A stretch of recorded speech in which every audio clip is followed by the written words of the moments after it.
तक छत्तीसगढ़ की मैं बात करूं, नेशनल हाईवे की दृष्टि से, रेलवे मार्गों की दृष्टि से, औद्योगिक पार्क की दृष्टि से, इन सब दृष्टिकोण से छत्तीसगढ़ को विशेष लाभ मिलने जा रहा है।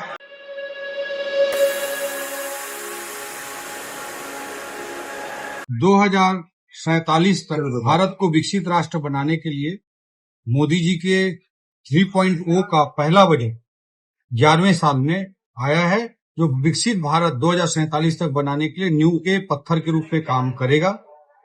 इस बजट को ज्ञान को समर्पित हम मान सकते हैं। ज्ञान अर्थात जी का अर्थ गरीब, वाई का अर्थ युवा, ए का अर्थ अन्नदाता, एन का अर्थ नारी शक्ति। ज्ञान को यह समर्पित बजट है।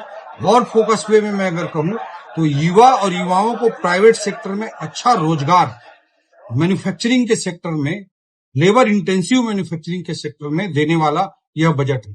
इसमें 2 लाख करोड़ रुपए के आने वाले वर्षों में निवेश से 4 करोड़ 10 लाख युवाओं को लाभान्वित करने का विशेष लक्ष्य रखा गया है।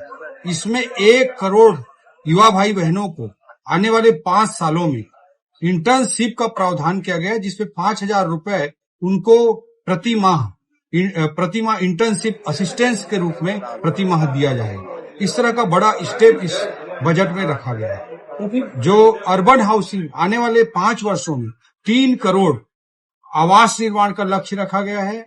अर्बन हाउसिंग के लिए 1 करोड़ आवास निर्माण करने की बात कही गई है, जो 10 लाख करोड़ रुपए की इन्वेस्टमेंट से किया जाएगा। इंफ्रास्ट्रक्चर को विशेष फोकस किया गया है।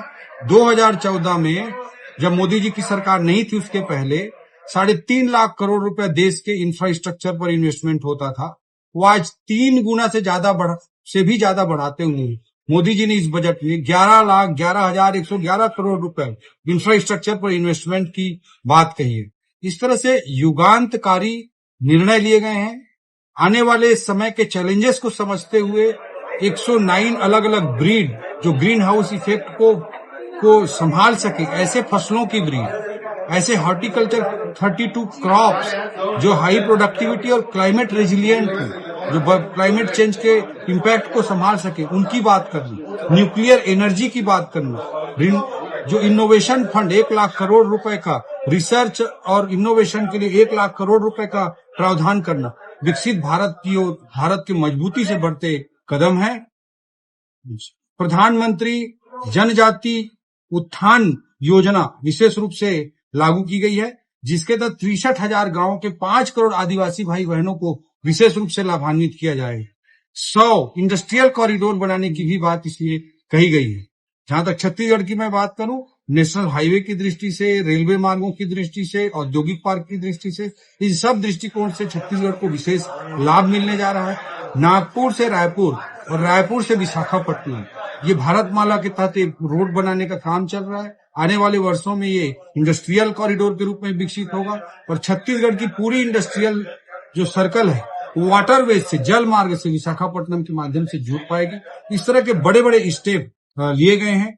जो आने वाले 5 वर्षों में 3 करोड़ घर बनाने की बात कही गई है, उसका बड़ा लाभ छत्तीसगढ़ के उन 18 लाख भाई बहनों को मिल पाएगा जिन्हें 5 साल तक कांग्रेस ने वंचित रखा था। इस तरह के बहुत सारे लाभ छत्तीसगढ़ के हमारे लोगों को मिलते हैं।